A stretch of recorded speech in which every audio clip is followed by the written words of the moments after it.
이게 나라입니까? 피청군이 복귀한다면 제2, 제3의 비상계엄을 선포하지 않을 것이라고 누가 보장할 수 있겠습니까? 청구인 대리인 이광범 변호사입니다. 오늘 저희 청구인 측 대리인단은 재판장님께서 부여해 주신 2시간의 최후 변론 시간 동안에 저를 포함하여 총 9명의 대리인이 각자의 주제를 가지고 변론할 예정입니다. 그럼 저부터 피청구인에 대한 신속한 파면만이 답입니다. 라는 내용으로 말씀드리도록 하겠습니다. 대한민국은 민주공화국입니다. 민주공화국은 국민 주권을 출발점으로 합니다. 그래서 헌법 제1조 1항은 대한민국은 민주공화국이다. 제2항은 대한민국의 주권은 국민에게 있고 모든 권력은 국민으로부터 나온다 라고 선언하고 있습니다. 또한 민주공화국은 대의민주제를 바탕으로 하고 있습니다. 국민이 국가 의사를 직접 결정하지 않고 대표자를 선출하여 결정하게 하는 것입니다. 대의민주주의 실현을 위해서는 선거가 필수적입니다. 선거와 선출직 공무원의 임기제는 민주공화국 국민이 공존하기 위한 최소한의 법칙입니다. 피청구인처럼 선거에 의하여 선출된 사람 스스로가 선거의 공정성에 의문을 제기한다면 민주공화국은 존립할 수 없습니다. 선거제를 전제로 하더라도 한 사람이나 특정 집단이 국가 권력을 오용하거나 남용하면 민주공화국의 근본이 훼손될 수 있습니다. 그래서 권력 분립이 필수적입니다. 입법, 사법, 행정의 산권 분립은 기본이고 우리 헌법은 여기에서 더 나아가 헌법재판소와 선거관리위원회까지 헌법기관으로 두고 국가 권력의 분산과 상호 견제를 도모하고 있습니다. 세계 각국이 우리나라 헌법재판소를 모델로 삼고 있고 대한민국 헌법재판소는 세계 헌법재판소의 중심에 서 있습니다. 세계 각국이 우리나라 선거 관리를 부러워하고 선거 관리 시스템을 공부하고 있습니다. 헌법재판소와 선거관리위원회는 대한민국의 자랑거리입니다. 여러 차례 헌법 침탈이 있었지만 대한민국은 민주공화국임을 포기한 적이 결코 없습니다. 민주공화국의 위기마다 국민이 들고 일어나 무너진 헌법 질서를 회복하고 지켜냈습니다. 이승만 대통령은 6.25 동란 와중인 1952년 폭력을 동원하고 국회의원들을 위협하여 발췌개헌안을 통과시켰습니다. 여소야대 정국에서 간선제로는 대통령이 될 가능성이 없자 저지른 짓입니다. 1954년에는 삼선 제한을 철폐하는 개헌안을 4.4.5입이라는 황당한 계산법을 적용하여 통과시켰습니다. 이승만이 정신 독재의 야욕을 드러내자 민심은 등을 돌렸습니다. 그러자 이승만 정권은 1960년 그 유명한 3.15 부정선거를 저지르고 맙니다. 박정희 대통령은 어떠했습니까? 4.19 혁명 후 민주주의 회복 과정에서 혼란을 빚자 5.16 군사 쿠데타로 정권을 잡았습니다.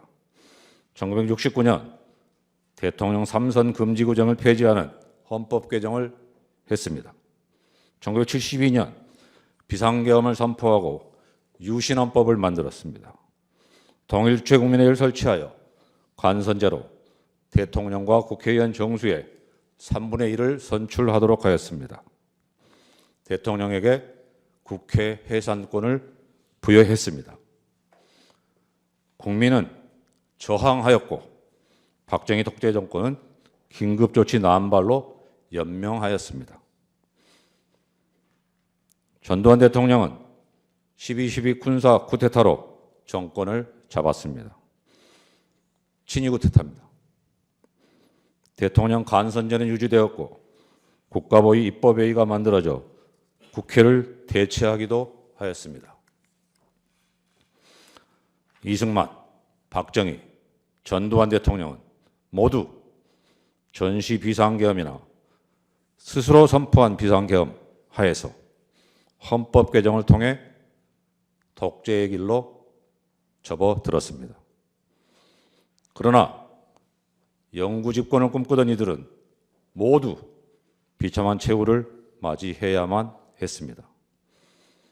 이승만은 4.19 혁명 후 미국으로 망명하였습니다.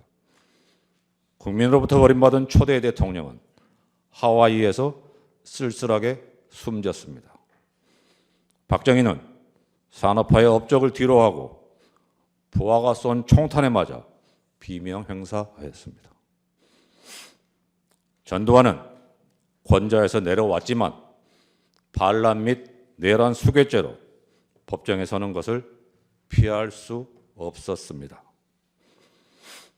수많은 대한민국 국민이 역사의 고비마다 민주공화국 수호를 위하여 피 흘리고 목숨 바치고 옥살이를 마다하지 않은 결과입니다. 1960년 4.19 혁명, 1979년 부마 민주항쟁, 1980년 5.18 광주 민주화운동, 1987년 6월 민주항쟁이 대표적입니다.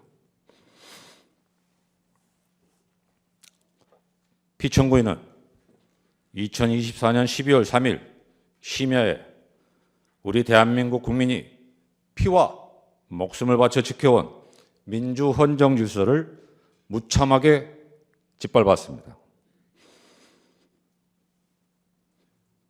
1987년 헌법 개정 이후 대한민국 국민은 민주공화국의 이념과 원칙을 더욱 공고히 하여 왔습니다. 세계가 대한민국의 민주주의를 칭송하였습니다.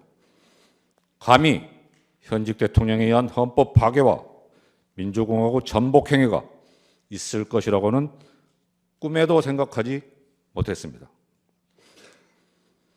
그런데 2024년 12월 33일 밤 10시 23분경 한 해가 저무는 그날 밤 피청구는 정규방송을 중단시키고 나타나 국민 앞에 마주 앉아서 비상계엄 선포 담화문을 낭독하는 장면을 시청하도록 강요했습니다.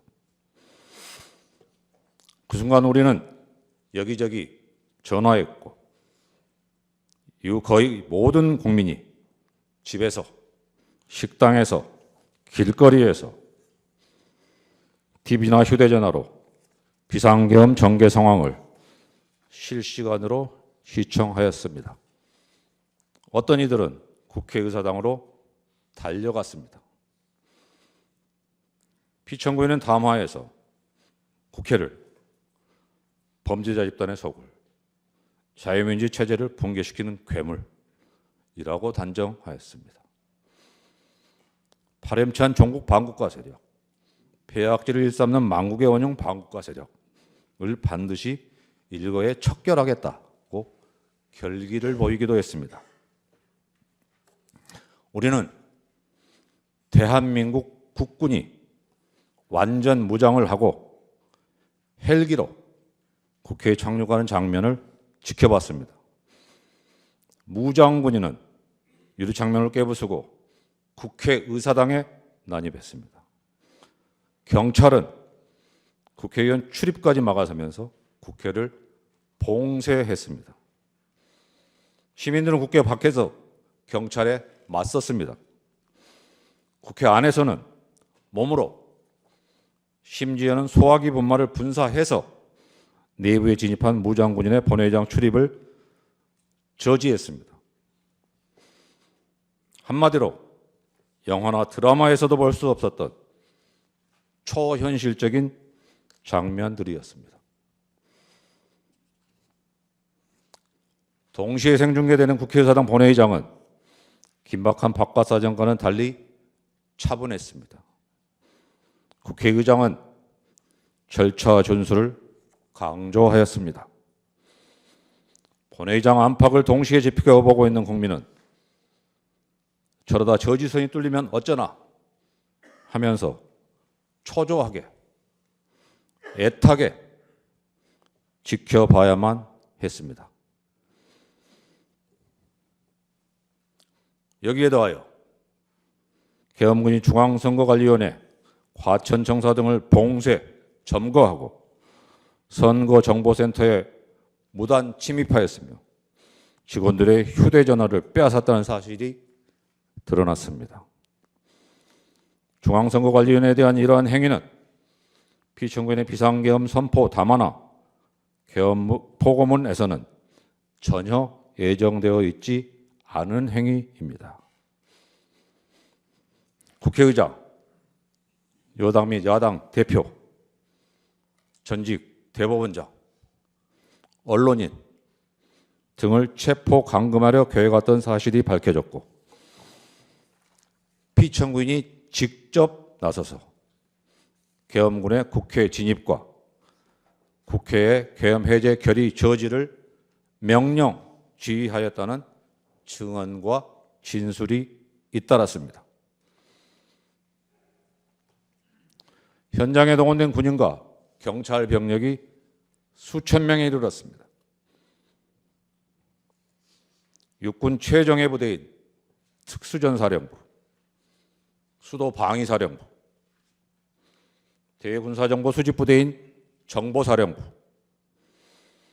군사보안 군 방첩 및 군에 관한 정보의 수집 처리 등에 관한 업무를 수행하는 국군 방첩사령부 등 우리 국군의 핵심 전력을 동원하였습니다.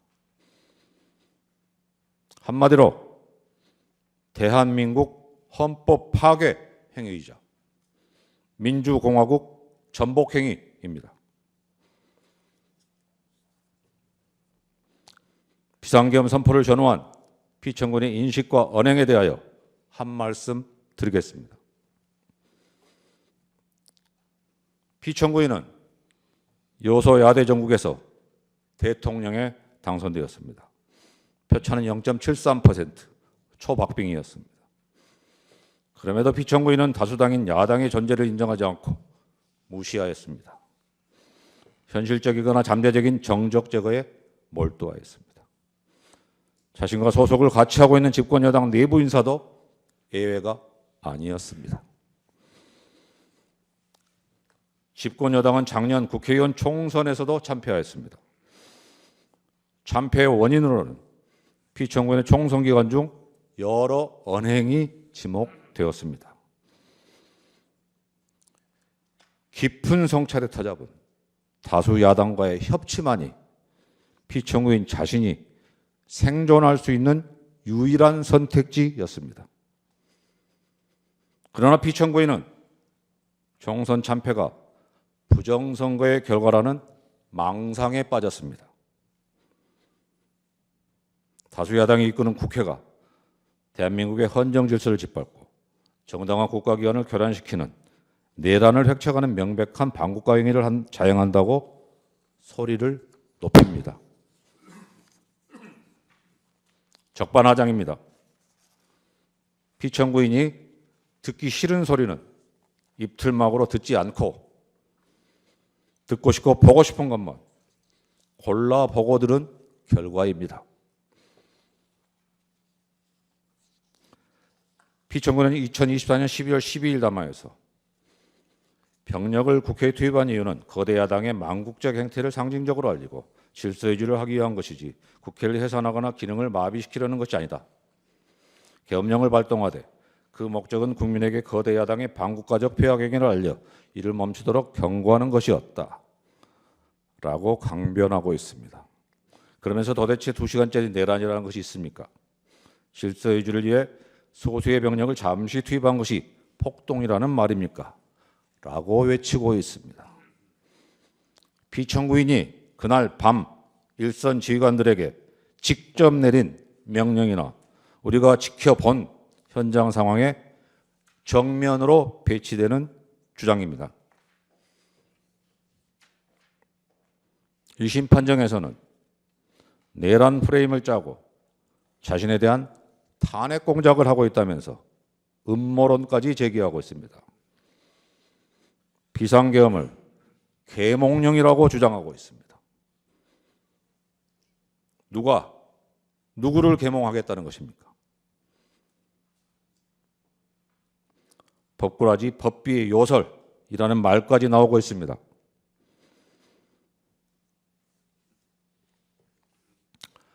그래서 우리는 피청구인에게서 이승만, 박정희, 전두환을 연상할 수밖에 없는 것입니다.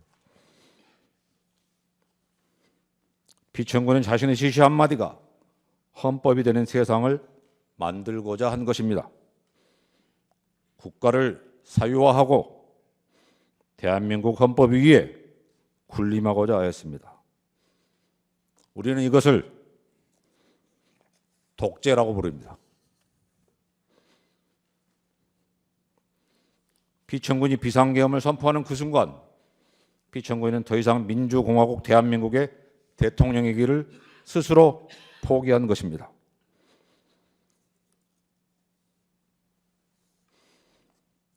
헌법재판소는 피청구인 주장의 부정선거 논란에 대하여도 깊이 헤아려 주시기 바랍니다.